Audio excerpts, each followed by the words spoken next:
Thank you. And we were just saying, it seems like ages since we spoke. Yeah. Have we I'm done guessing it anything? was like the last single, maybe? Yeah, Or I the know. album? Might have been the album. Oh, gosh. I think it was the album. Yeah, that would make sense. Yeah. So Which how's which things? was the same time as the last single Yes. anyway. Yes. Well, like, it would be the album, but like, I think actually it was, because I remember we had that same conversation. We're like, well, do we talk about the album or do we talk about the single?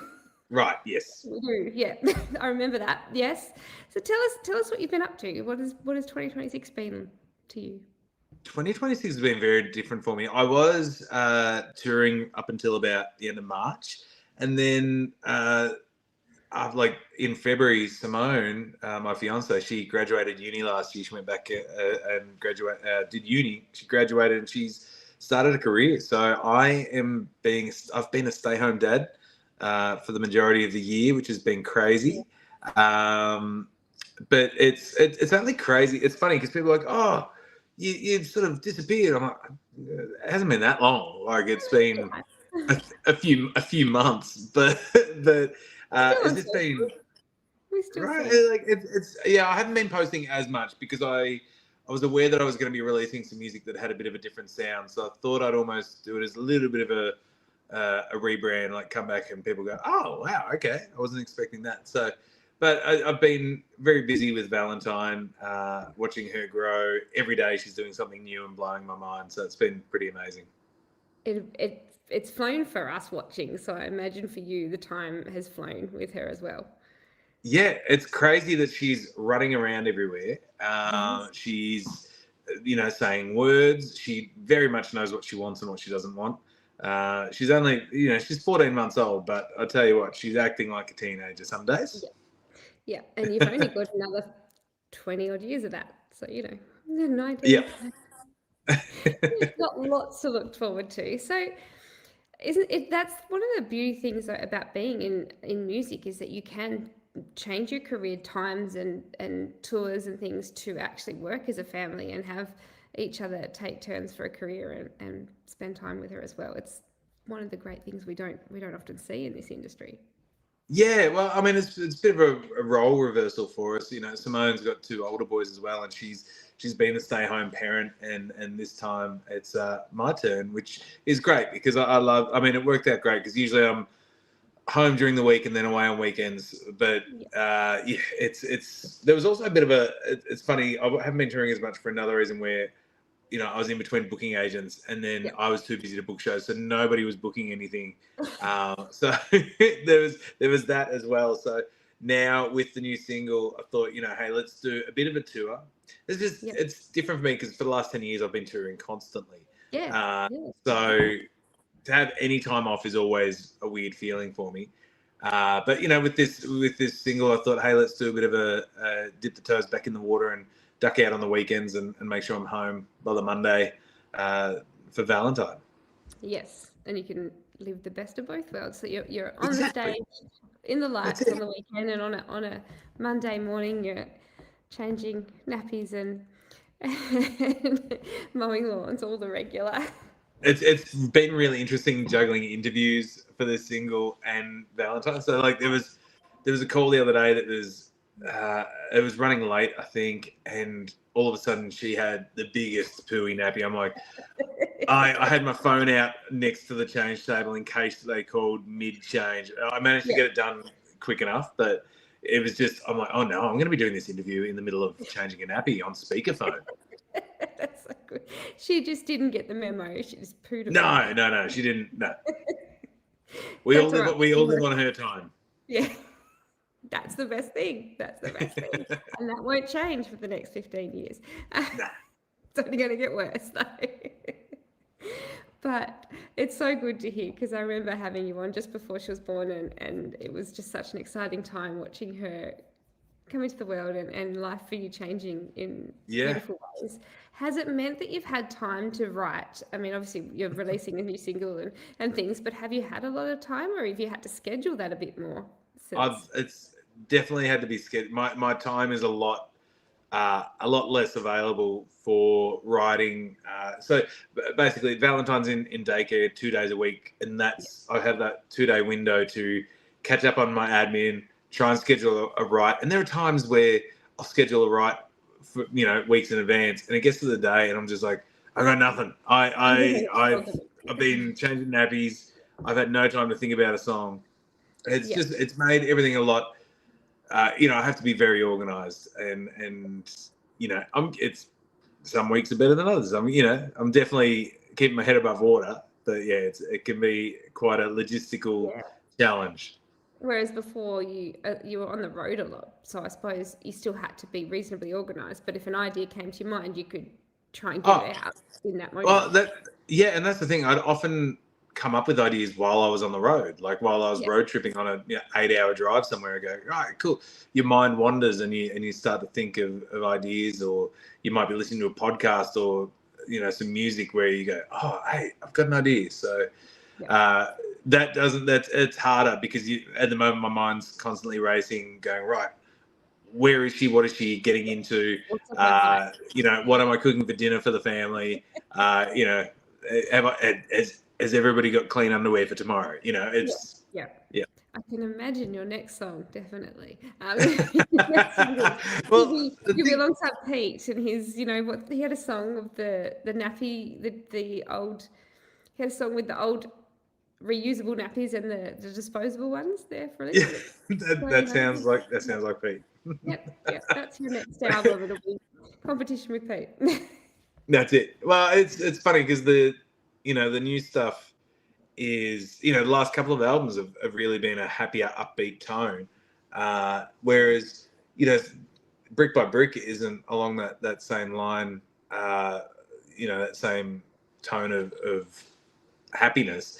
But it doesn't mean I'm not happy. It's just there was, that one's based on something that happened, and there's a couple of songs that'll be, on this record that there's one in particular I think I wrote 5 or 6 years ago, and it just never had a home on anything that I was doing.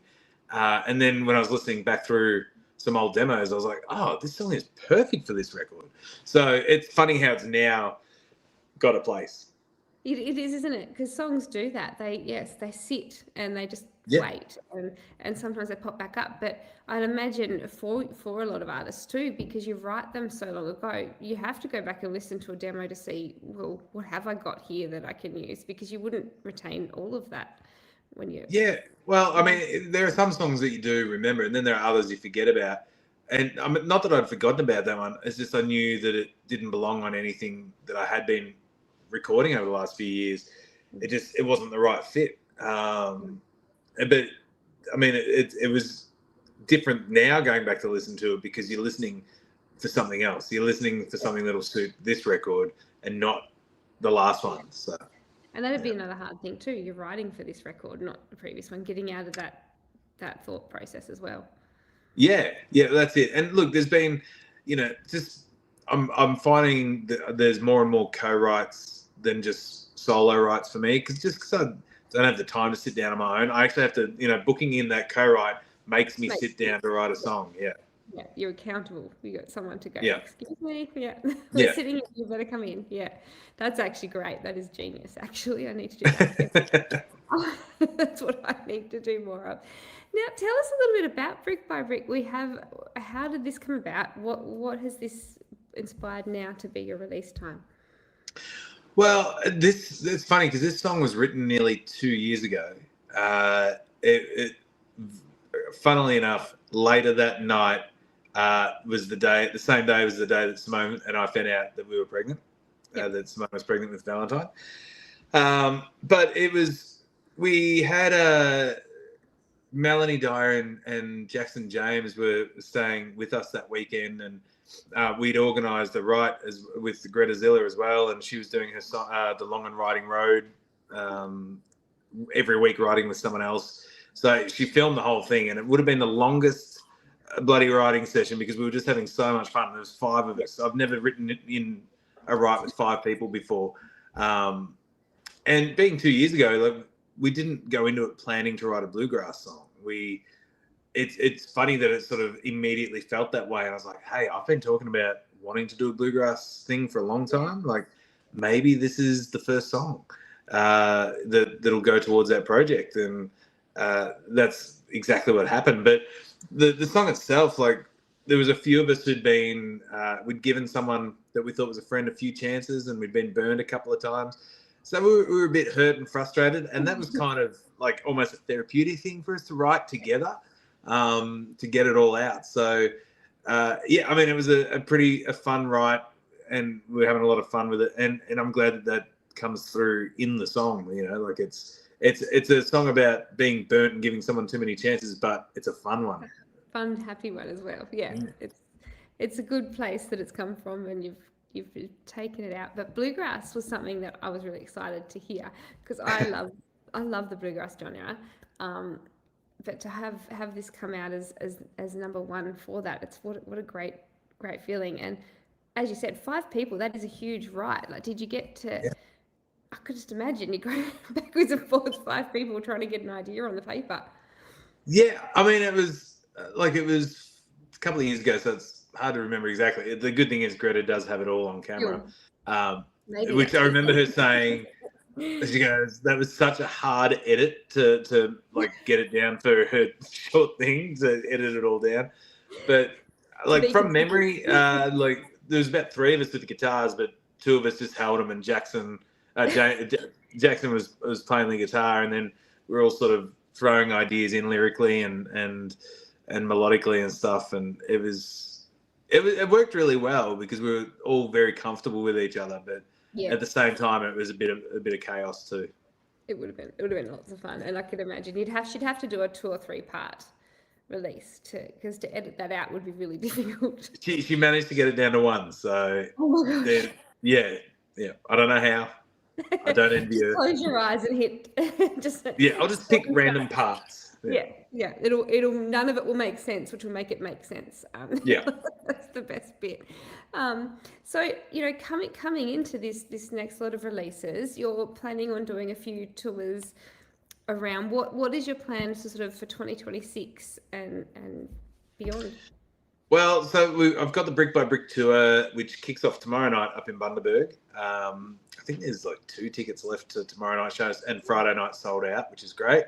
So we'll have 2 sellout shows up there. And then there's a bunch of Victorian shows. So I'll be in and out on the weekends. But there's also, what have we got as well? There's a couple of New South Wales dates popped up, doing the Ben Classic over in South Australia and Groundwater Country Music Festival. Yeah.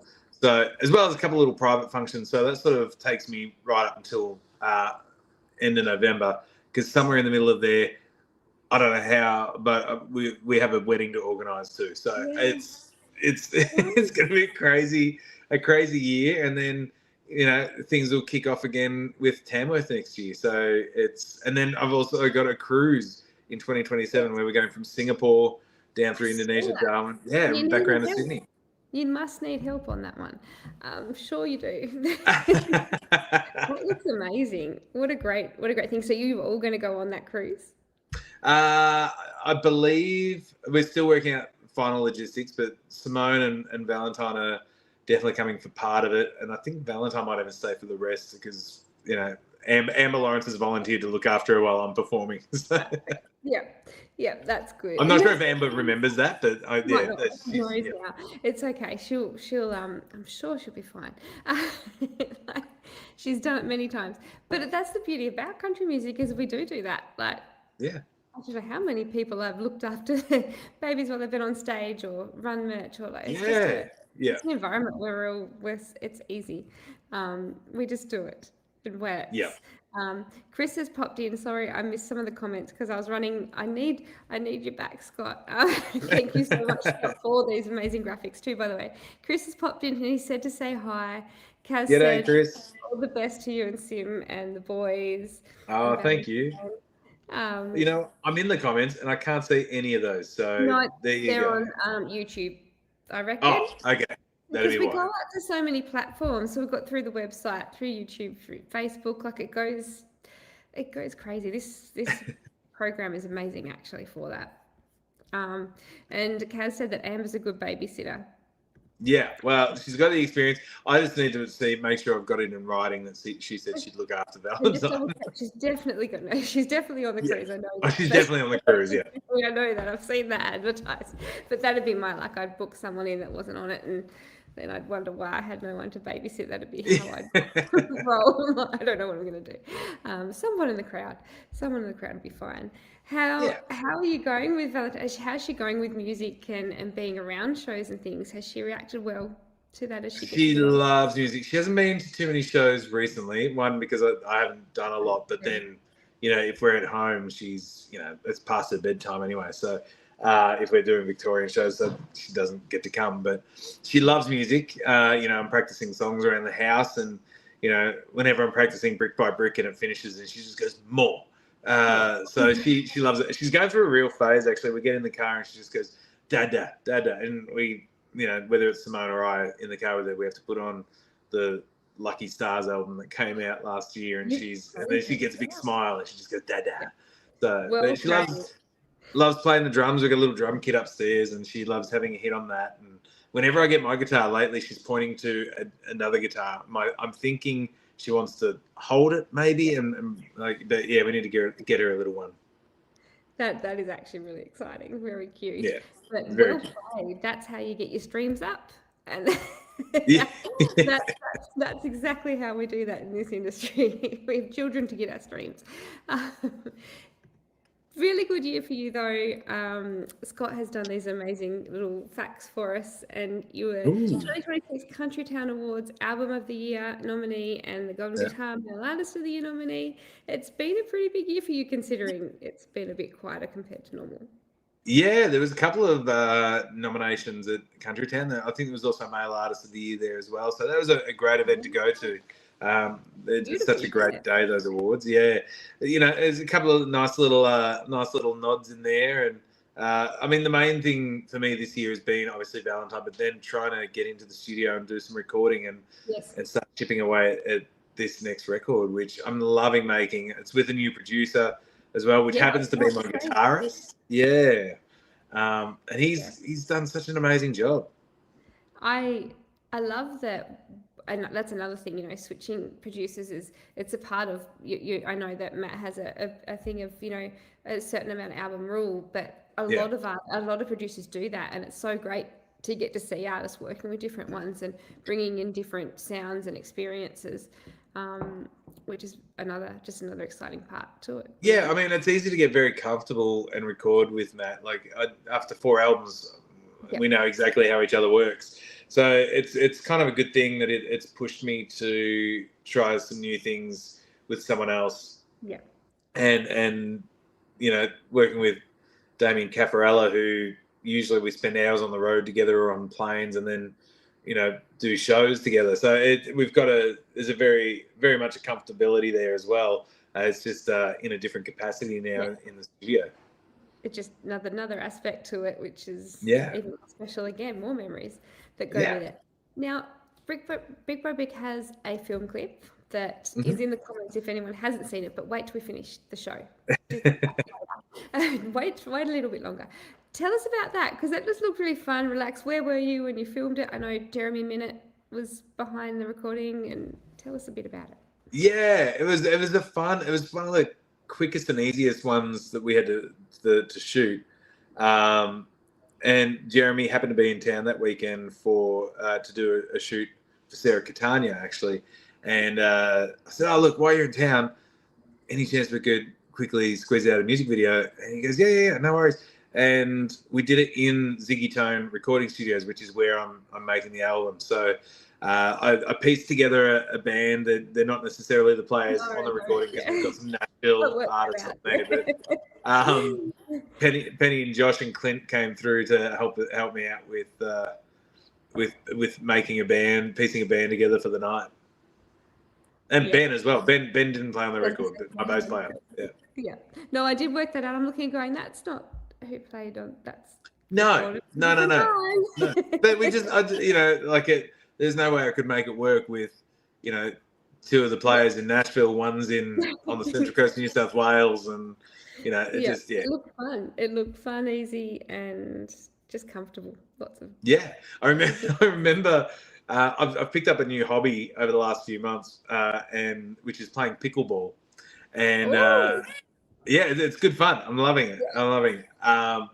And Jeremy goes, "Do you want to do one more take?" And I looked at the clock. I was like, "Nah, man, I got to get to pickleball." And I ran out of there. He just laughed. He goes, "Seriously?" I'm like, "Do you think we got it?" He goes, "Yeah, maybe one more for safety." I'm like, "If you think we got it, I think we're good." We got it. Yeah. Yeah. That would have been great just to put at the end, like, no more. Yeah, got to go to pickleball, man. Yeah. That's all I got to do. Yeah.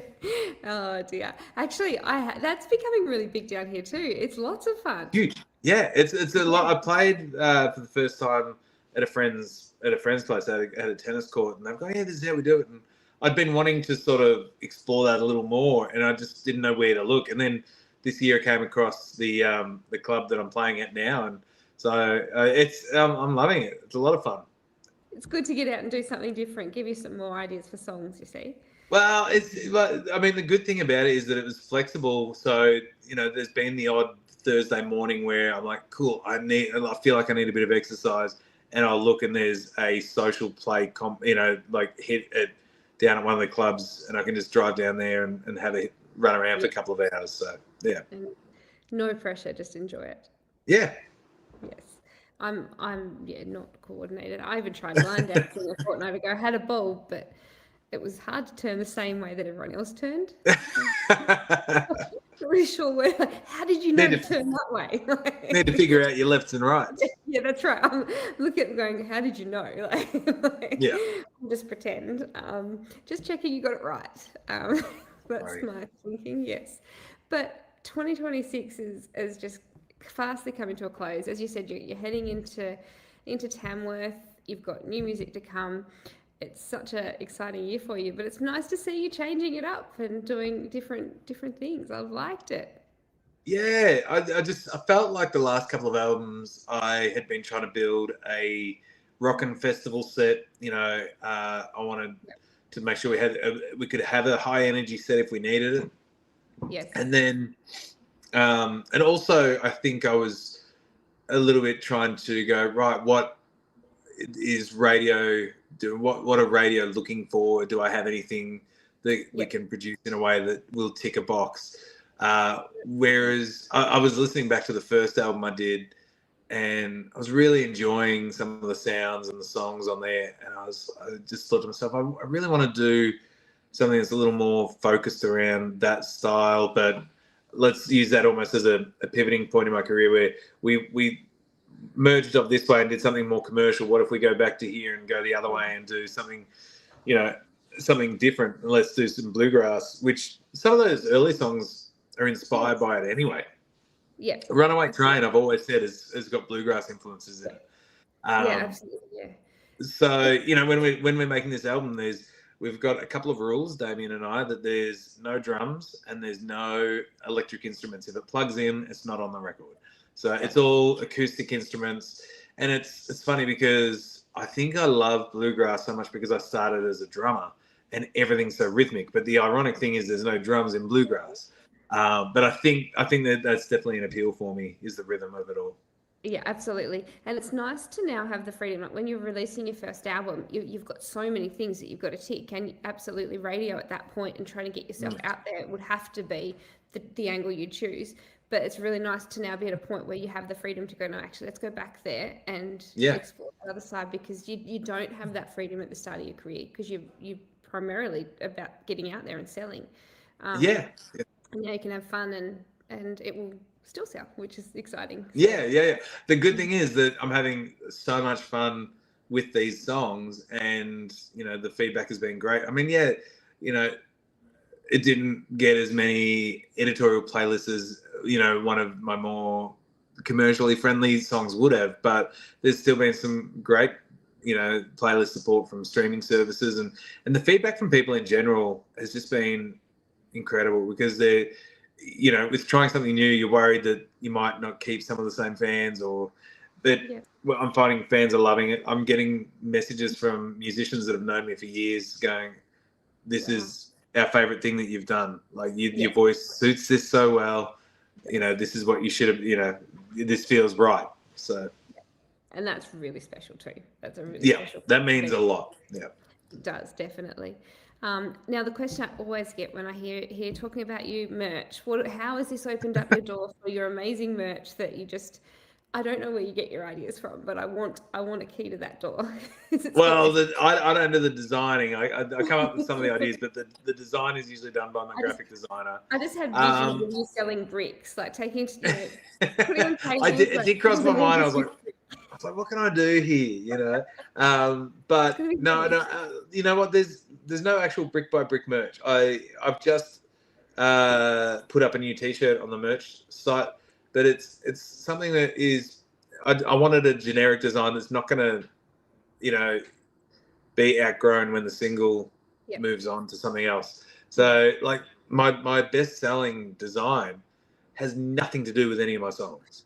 But people often ask, they go, "Is that a lyric from a song?" I'm like, "No, we just thought it was a cool design. It says these boots bite back." It's not in any song. I've had fans like pitch me songs that they've written inspired by those lyrics, by that line. But it was just a fun design, and that's what we've done with this latest one. It's a cowboy looking like he's riding flat out, and he's got a beer in his hand, and it just says "Cheers." It's perfect. It's fun, Yeah, and that's the beauty about yours. I am waiting for the honey to come back. The honey was great. Honey was one of the best ones. Wasn't it? It was Tasmanian honey? Was it? No. It was from Tumut, I think. It was up like Snowy River, snowy. It was the Snowy Mountain honey. Yeah, okay. It was really good. I loved it. It was delicious. Yeah. That was obviously for Head Full of Honey, and then I did the hot sauce for Young Lovers because there was a line, "Who knew heaven could be hot as hell." So there's definitely been some fun ones. I used to do matchbooks as little freebies, and oh my gosh, I forgot about that. Yeah, I love your merch. It's always fun. Thank you. I think you always blow it out of the water, and it's always something when people go to me, "What will I do for merch?" I'm like, just go and watch Andrew Swift, see what he's got. I feel like I've dropped the ball lately. Even my grandma goes, "Oh, you need some new merch designs." You need it now. Yeah. So I think it's like all you need is a hat that says Merch King, like Kaz has got here. No. I mean, maybe a while back that was a thing, but I see what some artists are putting out at the moment, merch wise, and their stalls are looking great. And it's which is fantastic because for so long it felt like artists weren't taking a merch stall seriously. I'm like, this is a shop. You got to have to set it up in a way that appeals to people and. Think about where you're placing things, and I usually, if I'm driving, I travel around with a board that I can just unfold, and it's got 3 shirts already pinned to it, and hang hats off it and stuff. And perfect. But lights and just got to think about that. I love helping you with merch, but I'm like, I need to get him to approve this before I move something because you've just got it nailed in your head. I don't know. I even think about the placement of the stubby holders where I go, cool, let's not do 2 dark colors next to each other. Let's break them up so then they separate, they pop out from each other, and just thoughts like you that. are wasted on music. Wasted. You go back into sales. Kaz said that she loved her flask. Yeah. That would go with honey too. You can have whiskey and honey and all sorts of stuff. Yeah, we got the You and Me in a Bottle of Whiskey flask set at the moment where it's got the artwork engraved on the flask, comes with a couple of shot glasses and a little funnel to fill it, and it comes in a little wooden box. And See, that's perfect. See, no one thinks to go that extra detail. Now I know you are trying to keep your household quiet for night so that everyone stays asleep. Are you flying out early in the morning? You must be. Yeah. I need to leave the house at 5:30. I still need to pack my clothes. Yeah, well, you should wear clothes, definitely. I don't think that they like you to be on stage without them anymore. But no, it would distract too much from the songs. Yeah, I know, that's right. You're there for the songs, not the rest. Yeah. But thank you so much for coming to chat to us. Hopefully we get to have you back before the end of the year. No worries. I wish you well with your wedding and everything coming up. And thank you. Wait for the next tour. And hopefully we're not in Tassie this year, I don't think, for the rest of the year, are you? No, not at this stage. No, I need to. I think this will be a shorter tour. I'll probably do something more extensive with the album when it comes out. Yeah. No, wonderful. Hopefully I'll see you on the road on the mainland in the next few months. But Sounds good. have a great night, and everybody make sure you go and have a look, if you haven't already, at the Brick by Brick film clip and have a listen to the single. But I'm sure you probably already have, but go and have one more listen tonight before you go to bed.